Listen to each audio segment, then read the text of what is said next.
Disobedience. Law never made men more just, and, by means of their respect for it, even the well-disposed are daily made the agents of injustice. A common and natural result of an undue respect for law is that you may see a file of soldiers, colonel, captain, privates and all, marching in admirable order over hills to the wars, against their wills, indeed, against their common sense and consciences. They have no doubt that it is a damnable business in which they are concerned. They are all peaceably inclined. Now, what are they? Men at all? Or small movable forts at the service of some unscrupulous man in power? The mass of men serve the state thus, not as men mainly, but as machines, with their bodies. They are the standing army. In most cases, there is no free exercise whatever of the judgment or of the moral sense, but they put themselves on a level with wood and earth and stones. And wooden men can perhaps be manufactured that will serve the purpose as well.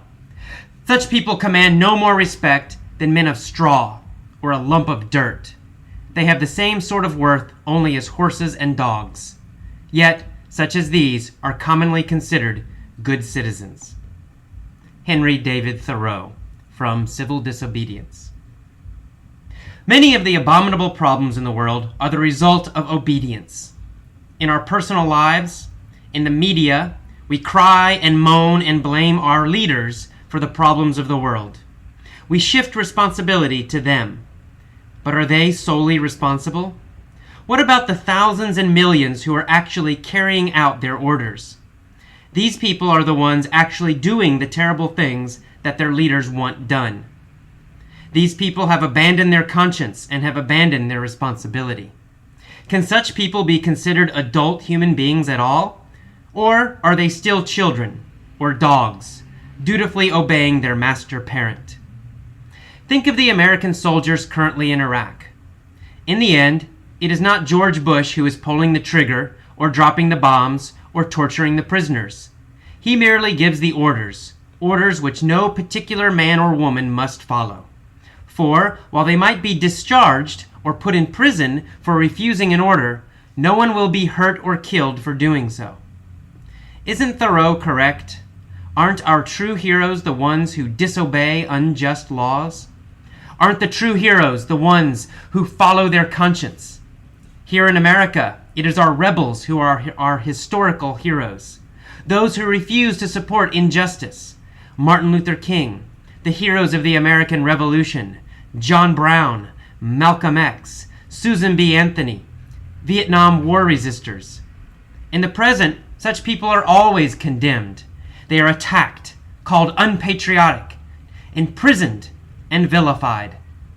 Yet, history is usually kind to such people and harsh to the unjust. In the 1950s, Martin Luther King was vilified as a radical. Today, he is celebrated as a hero, while the authorities he resisted are now viewed as the worst kind of scum. Thoreau, and later Gandhi and Martin Luther King, all believed that individual conscience was more just and powerful than law.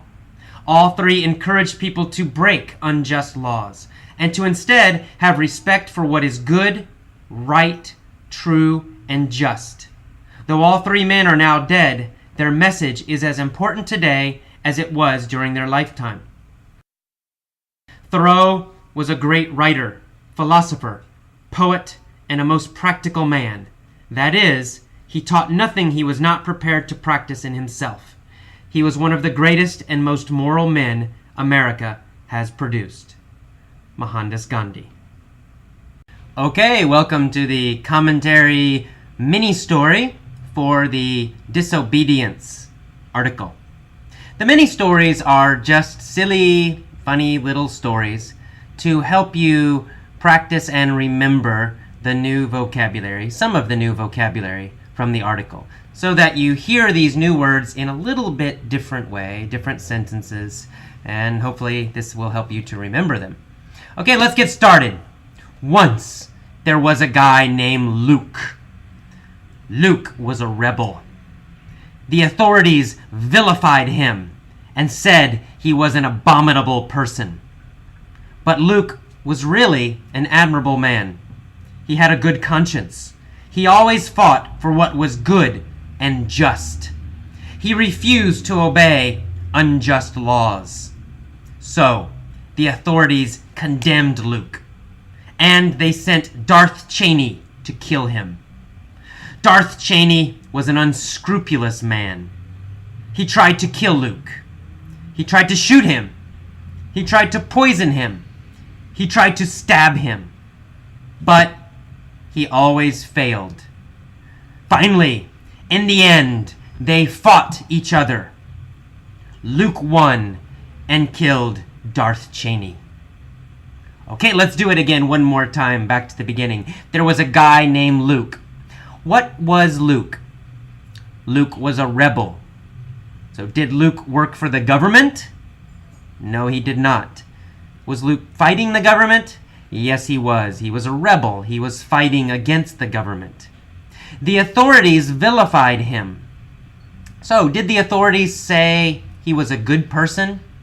No, of course not. Did the authorities say he was a hero? No, of course not. What did the authorities do? The authorities said he was a terrible person. The authorities said he was an evil person. The authorities vilified him. Who vilified him? Did the private companies vilify him? No. The authorities vilified him. The government vilified him. Okay, what kind of person did they say he was? How did they vilify him? Well, they vilified him by saying he is an abominable person. Was he just a little bit bad? No, the authorities said he was abominable, terrible, very, very bad. The authorities said, Luke is an abominable person. He's a monster. He is horrible. He is evil. He's abominable. Was Luke really an abominable person? No, Luke was not really an abominable person. Luke was an admirable person. Was he a good man? Yes, he was a good man. Should we respect Luke? Should we admire Luke? Yes, of course, we should respect and admire Luke. Why? Because he's an admirable man. Why is he an admirable man? Well, he's admirable because he has a good conscience. Does he try to do what is good? Yes, he always tries to do what is good. Does he do bad things? Does he do evil things? No, Luke has a good conscience. He always thinks about what is right and what is wrong. And he always chooses to do the right thing, the good thing. So Luke has a good conscience, a very good conscience. That's why he's admirable. All right, what kind of things does Luke fight for? What does he want to do? What does he want to help? Well, he always fights for what is good and just. He wants justice. He wants fairness. He wants everyone to be treated very nicely by the government. He wants the government to help everybody, not just the people with power. So he wants justice. He wants to fight for justice. He wants the government to be just. Very good. Will Luke disobey the government? Yes, he disobeys the government. Does he always disobey the government? No, not always. He only disobeys unjust laws. Does he disobey just laws? No, he will follow a good law, but he disobeys unjust laws. He refuses to follow unjust laws. He will not follow bad laws. How does he refuse these laws? Well, he just says no. He won't do what the government tells him to do. He refuses. He says, no, I won't do it. It's a bad law. It's unjust. It hurts people. That's why I refuse. So do the authorities understand Luke? Does the government understand Luke? No, they don't understand him. They condemn him. They say, Luke is terrible. He must die. Luke is condemned. They decide he must die because he's very, very bad. So Luke is condemned by the authorities. When they condemn him, do they want to put him in prison? No, they condemn him to death. They say, Luke must die. So what do? Well, they send Darth Cheney to kill him. What kind of man is Darth Cheney? Is he a good man? No, he's not a good man. Is he a terrible, evil man who loves to hurt people? Well, not really. He's an unscrupulous man. That means he doesn't care about good. He doesn't care about evil. He doesn't care about either one. He only cares about power. He only cares about himself. So he's unscrupulous. Is he a selfish man? Yes, he is. He is very selfish. He only cares about himself. Will he do bad things? Yes, he will do bad things. Will he do good things? Well, if it helps him, he will do good things. He's unscrupulous. He doesn't care about good or bad or evil or justice. He just doesn't care. He only cares about himself and power. He's unscrupulous. So he's unscrupulous. It means he doesn't follow the rules and he doesn't care about good or bad. He tries to kill Luke. He tries to shoot him with a gun. Pow, pow. He tries to poison him, right? Give him poison and so Luke will drink it and die. And he tries to stab him with a knife. Tries, right? Poke him, stab him with a knife. But he's never successful. In the end, what happens? Well, in the end, Luke fights against Darth Cheney, and Luke wins. Is this good? Yes, it's good because Luke is an admirable man. He's a very good man. We admire Luke because he's a good man. He has a good conscience. He always thinks about what is right and what is wrong. What about Darth Cheney? Does he have a good conscience? No, of course not. He has no conscience at all. He is unscrupulous. He's totally unscrupulous. He has zero conscience. No conscience. All right, I'm going to tell the story one more time with not so many questions. All right, there was a guy named Luke. He was a rebel. He's a rebel because he fights against the government. The authorities vilified him and said he was an abominable man. The authorities? Who are the authorities? Well, the authorities are the government, the president, the army, the police. These people, the authorities, vilify Luke. They call him terrible names. They say he's evil. They say he's a villain, a bad guy. All right. What do they say? They say he's an abominable man, a terrible, horrible, evil man, right? So the action, what they're doing is vilifying him, and they're describing him as an abominable man. That's how they vilify him. Is Luke really an abominable man? Of course not. Luke is a very admirable man, a very good man. We admire him. We respect him. He's admirable because he has a good conscience, a very strong, good conscience, always thinking if something is right or if something is wrong, always trying to do the good thing, the right thing. He always wants to be just. It means he always wants to be fair. He always wants to help people. That's why he's a just person. He wants justice. But Luke has a problem with the government because he refuses to obey unjust laws. He says no. He says, I will not do something bad. I will not obey. I will not follow the bad laws, unjust laws, the bad laws that hurt people. He says, no, I refuse to follow those laws. I refuse to obey. Because he refused to obey, the government was angry. The authorities were very angry. They condemned him. They said, we think he is a bad, terrible person. We decide Luke is evil. Luke is bad. He must die. They condemn Luke. They condemn Luke to die. They send Darth Cheney to kill him. Is Darth Cheney the same as Luke? No. He has no conscience. He doesn't care about right, doesn't care about wrong. He cares about nothing, only power and himself. He's an unscrupulous man. Darth Cheney is totally unscrupulous. He does not care about anything or anyone other than himself. He doesn't care about rules. So he tries to poison Luke. He tries to shoot him with a gun in the back. He tries to stab him with a knife in the back. He's unscrupulous. But none of this works. Darth Cheney always fails. And in the end, admirable Luke, admirable, good, just Luke, Luke, who has a great conscience, finally wins. He fights against Darth Cheney, and he wins. Darth Cheney is killed. It's a happy story because Darth Cheney is unscrupulous, but Luke is a rebel and a hero. He's admirable. Okay, that's it. Listen to this story a couple times. It will help you remember some of these words, and it might help you, it will help you use these words more correctly. So if you read the learning guide a few times, you start to understand some of the words. Then you listen to the article, right? You listen to the first article, Disobedience. You listen to that many times. You start to understand more. After a few times, you listen to the vocabulary explanation, and now you get a little bit better idea. What is the exact meaning of some of these words? Finally, you listen to the mini story several times, and again, you start to hear these words in a real situation with whole sentences, and you get more of a feeling for how the words are actually used. So all these parts, the learning guide, the article, the vocabulary, and the mini story, they work together.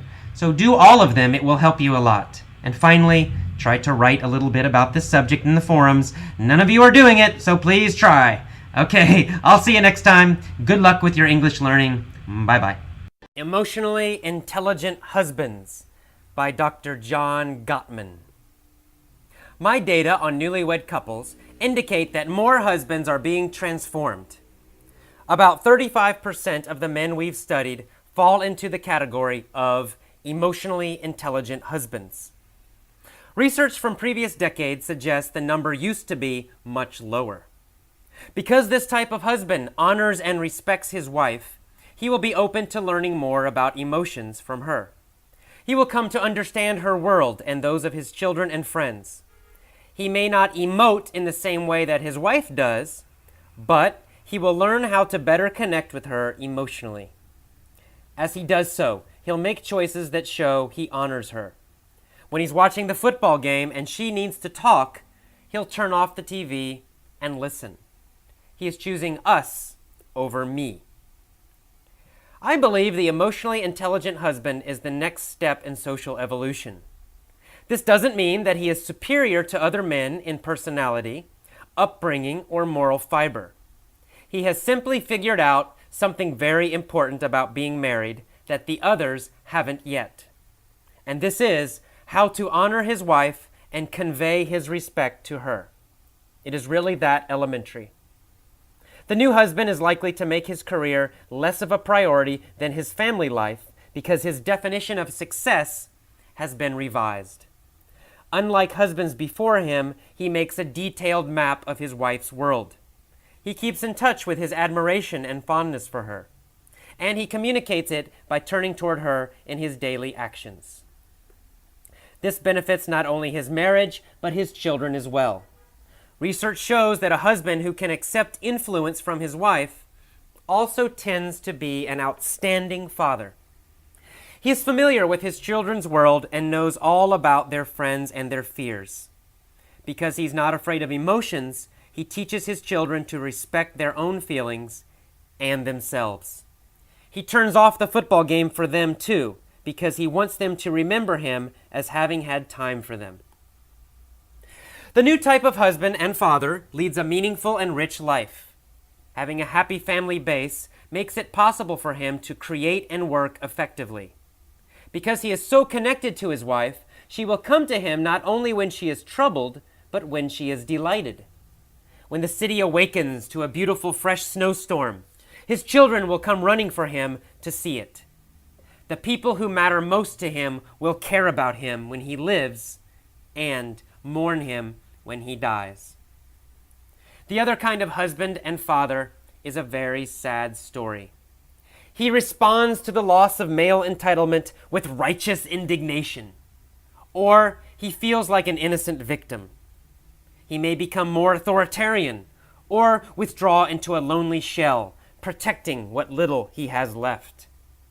He does not give others very much honor and respect because he is engaged in a search for the honor and respect he thinks is his due. He will not accept his wife's influence because he fears any further loss of power. And because he will not accept influence, he will not have very much influence. The consequence is that no one will much care about him when he lives, nor mourn him when he dies. Okay, welcome to the mini story for the emotionally intelligent husband's lesson. Let's get started. This story is told in the present tense right now. Here we go. Bob is a newlywed. He and his wife, Kathy, have been married only 2 months. Unfortunately, Bob is an authoritarian husband. Every day he tells Kathy, "Cook my food! Clean this house! Serve me, woman!"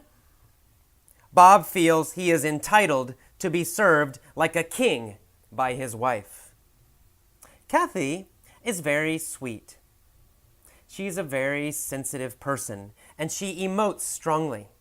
She always shows her true feelings. Kathy had a strict upbringing. Her mom told her to always obey her husband. Since she has strong moral fiber, Kathy tries to do what her mom taught. But every day she becomes more sad because of Bob. Finally, she has had enough. She yells at Bob with righteous indignation. "Shut up, you pig! I want a divorce!" Bob is so shocked, he has a heart attack and dies. But after he is dead, nobody mourns. Kathy takes his life insurance money and now is very happy. The end. Okay, let's start back to the beginning. All right, Bob is a newlywed. Has Bob been married for a long time?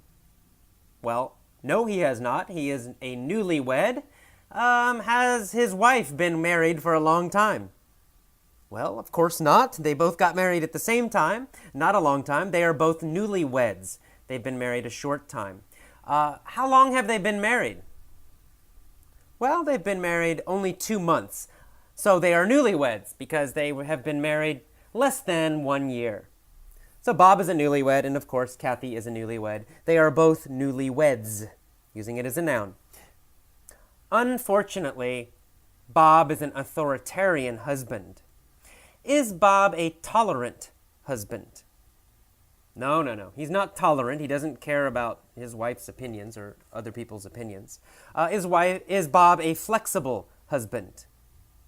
No, he's not flexible. He won't change at all. Is Bob a tough boss? Is he that kind of husband? Yes, that's right. He's an authoritarian husband. Is Bob like a dictator? Yes, that's right. Bob is an authoritarian husband. He's like a dictator. He's like a strong ruler over his wife. Bob is an authoritarian husband. Is Bob an authoritarian father? Well, no, he's not an authoritarian father because they have no children. Bob is an authoritarian husband. He's an authoritarian husband. Is Kathy an authoritarian wife? Well, no, Kathy's not an authoritarian wife. The opposite, actually. Bob, however, is an authoritarian husband. And every day he tells Kathy, "Cook my food! Clean this house! Serve me, woman!" Bob feels he is entitled to be served like a king by his wife. We're using entitled here as a verb, actually. Entitlement is the noun, but to be entitled can be used as a verb or an adjective. So Bob feels he is entitled. I am entitled to be served like a king. So, in this case, it's not a noun. Bob feels he is entitled. It means he feels he has the power. He should have the power to be served by his wife. Does he feel he is entitled to be served by strangers? No, he doesn't feel like he's entitled to be served by strangers. Does he feel he is entitled to be served by his own mother? Well, I don't know, maybe, but maybe not. We're not sure, really. Does he feel he is entitled to be served by his wife? Well, yes, absolutely. He feels he is entitled to be served by his wife. Does Kathy feel she is entitled to be served by Bob? No. Kathy does not feel she's entitled to be served by Bob. It's the opposite. Bob feels he is entitled. He has the power. He should have the power to be served by his wife, Kathy. And Kathy, however, is a very sweet wife. She's very sensitive, and she emotes strongly. Does Kathy show her emotions? Well, that's right. Yes, she emotes strongly. Does she express her feelings? Yes, she does. She emotes strongly. She shows her feelings a lot. Does she emote only anger? No. That's not true. She doesn't emote only anger. She emotes all her emotions. She shows all her emotions. She expresses all her emotions. She emotes strongly, and she emotes everything. She shows all her emotions. So Kathy is sensitive, and she emotes strongly. She always shows her true feelings. Kathy had a strict upbringing, however. Her mom told her to always obey her husband. Was Kathy's upbringing relaxed? No, her parents were not relaxed. She had a very tough upbringing. Was Kathy's upbringing conservative, very conservative? Yeah, I think you would describe that as conservative. Her mom was very old-fashioned, very conservative. She had a strict upbringing. Kathy had a strict upbringing. Did Bob have a strict upbringing? Well, no, not really. Bob was spoiled when he was a child. His parents gave him everything. They served him. They let him do anything he wanted. So he was kind of a spoiled brat. But Kathy, however, had a very tough upbringing, a very strict upbringing, because her mom told her, always obey your parents. Always obey your future husband. The good thing about Kathy is she has strong moral fiber. She always tries to do what is right, what is correct, what her mom taught her to do. Does Kathy have strong moral fiber? Well, yes, she does, of course. She has strong moral fiber. Does Kathy try to do what is right? Yes, she does. She has strong moral fiber. She tries to do what is right. Would Kathy steal money from someone? No, of course not. Kathy has strong moral fiber. She would never steal from another person. Would Kathy try to kill another person?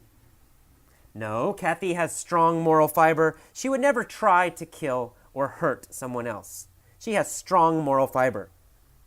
Why does Kathy obey Bob?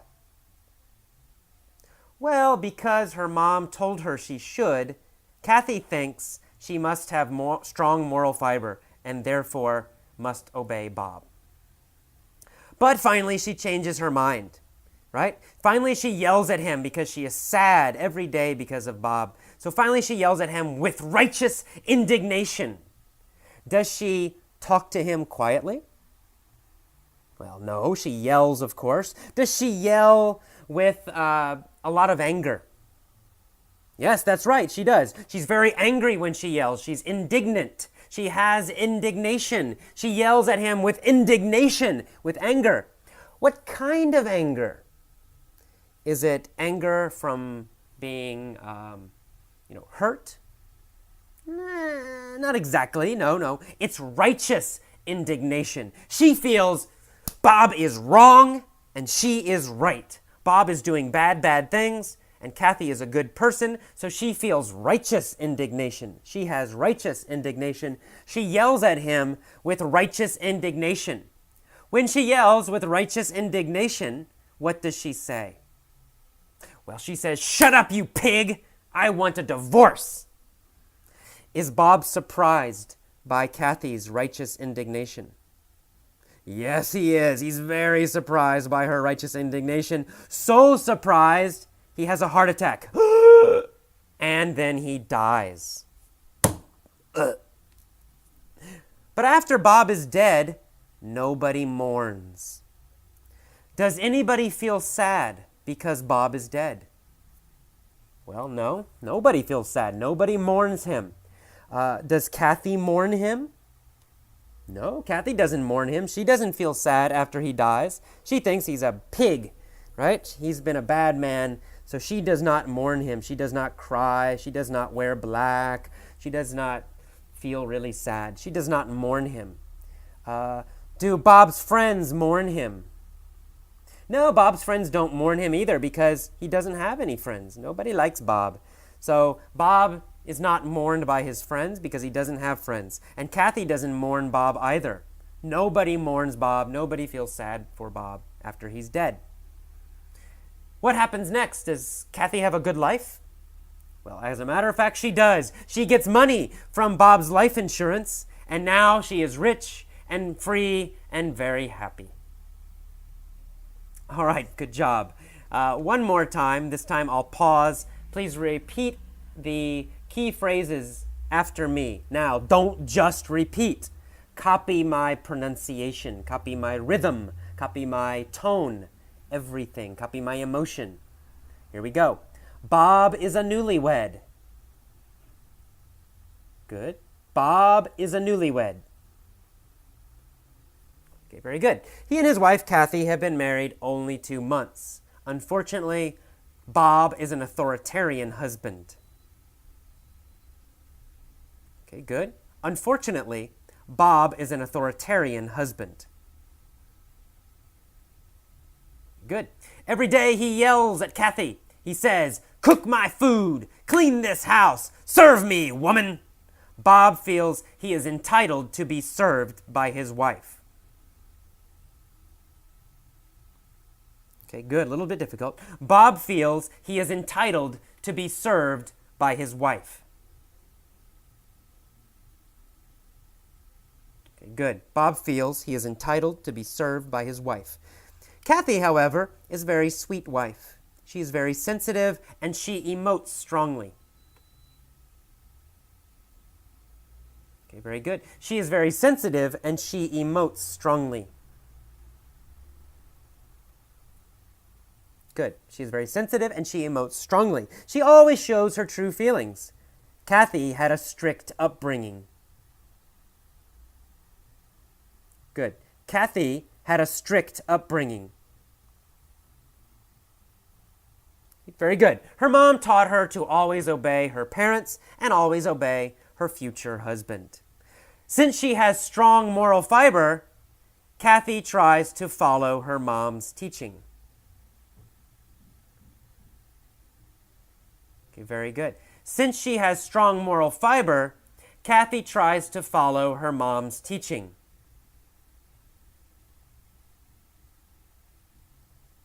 Okay, very good. But every day she becomes more sad because of Bob. Finally, she yells at Bob with righteous indignation. Okay, very good. Finally, she yells at Bob with righteous indignation. Okay, great. She yells with righteous indignation, "Shut up, you pig! I want a divorce." Bob is so shocked, he has a heart attack and dies. But after he is dead, nobody mourns. Okay, good. But after he is dead, nobody mourns. Okay, great. But after he is dead, nobody mourns. Kathy takes his life insurance money, and now she is rich and free and very happy. Okay, very nice. Use your pause button when you do this. Use your pause button often. But now, please use your pause button and tell all of this story. Tell the entire story yourself, out loud. Say it where you can hear it. You don't need to remember every word. It's not a memory test. Just try to use the vocabulary correctly. That's the important part. You can change the details, doesn't matter. Try to remember the vocabulary, try to use it correctly. That's what is important. Okay, great. If this is difficult for you, listen to it many, many times before you try speaking. It's okay. Listen to it as many times as you want. Listen every day, a few times, for 1 month if necessary. It's okay. Go slow, relax, take your time.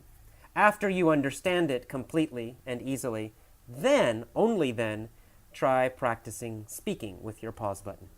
Okay, good job. Next is the mini-story point of view lesson. I will tell the same story using different time frames, different points of view. See you next time. Bye-bye. Okay, welcome to the mini-story point of view lesson for emotionally intelligent husbands. Same story, we're going to change the time a little bit. Let's tell this story in the past, 20 years ago. 20 years ago. Here we go. 20 years ago, there was a guy named Bob. Bob was a newlywed. He and his wife, Kathy, had been married only 2 months. Unfortunately, Bob was an authoritarian husband. Every day, he would tell Kathy, "Cook my food, clean this house, serve me, woman." Bob felt he was entitled to be served like a king by his wife. Now, his wife, Kathy, was a very sweet wife. She was very sensitive, and she emoted strongly. She always showed her true feelings. Kathy had had a strict upbringing. Her mom had told her to always obey her future husband. Since she had strong moral fiber, Kathy tried to do what her mom had taught. But every day, she became more sad because of Bob. Finally, she yelled at him with righteous indignation. "Shut up, you pig! I want a divorce." Bob was so shocked he had a heart attack and died. But after he was dead, nobody mourned. Kathy took his life insurance money, and now, today, she is still very rich, free, and happy. Okay, good. Pause. Please go back, listen to that version a few times until you fully understand how it changed. And then pause and tell it yourself. Tell it in the past tense, starting with the phrase 20 years ago. Now, actually, you will notice every verb is not in the past tense. Some verbs are in different tenses. Don't worry about the names of the tenses. Just listen carefully, notice how they change, and then you can pause after each sentence if you need to and repeat, or you can pause after all of the story and try to tell the entire story, beginning with the phrase 20 years ago. All right, let's jump to the future now. I have a new movie idea. It's a science fiction movie, and it's going to be in 2050. And I'm going to tell you about my movie idea. Here we go. In the year 2050, there will be a guy named Bob. Bob will be a newlywed. He and his wife will have been married only 2 months. Unfortunately, Bob will be an authoritarian husband. Every day he will tell Kathy, "Cook my food, clean this house, serve me, woman." Bob will feel he is entitled to be served like a king by his wife. Now, Kathy will be a very sweet wife. She's going to be very sensitive, and she's going to emote strongly. She'll always show her true feelings. Kathy will have had a strict upbringing. Her mom will have told her to always obey her husband. Since she will have strong moral fiber, Kathy will try to do what her mom taught. But every day, she will become more sad because of Bob. Finally, she's going to yell at him with righteous indignation. "Shut up, you pig! I want a divorce." Bob is going to be so shocked, he will have a heart attack, and then he's going to die. After that, nobody's going to mourn him. Nobody will mourn Bob. Kathy will take his life insurance money, and then she's going to be very happy. She will be very happy because she'll be free and she'll be rich. All right. Very good. So that obviously is using the future, right? We're talking about the year 2050. Now you notice I sound like I made a mistake there, but actually I started using the present tense and then I switched to using future. That's okay. Actually, in English, sometimes when we talk about the future, sometimes we use the present tense. So actually, in many cases, you can use both. I changed because I wanted to keep using the future tense only, so just to help you remember it. But in fact, when you talk about the future, you can sometimes use the present tense. So don't let that confuse you. All right. Now let's tell it one more time. I'm going to begin the story with the phrase, "since 2 months ago." Okay? Since 2 months ago. Starting 2 months ago. Okay. Since 2 months ago, there has been a couple named Bob and Kathy who are newlyweds. Unfortunately, Bob has been an authoritarian husband during these 2 months.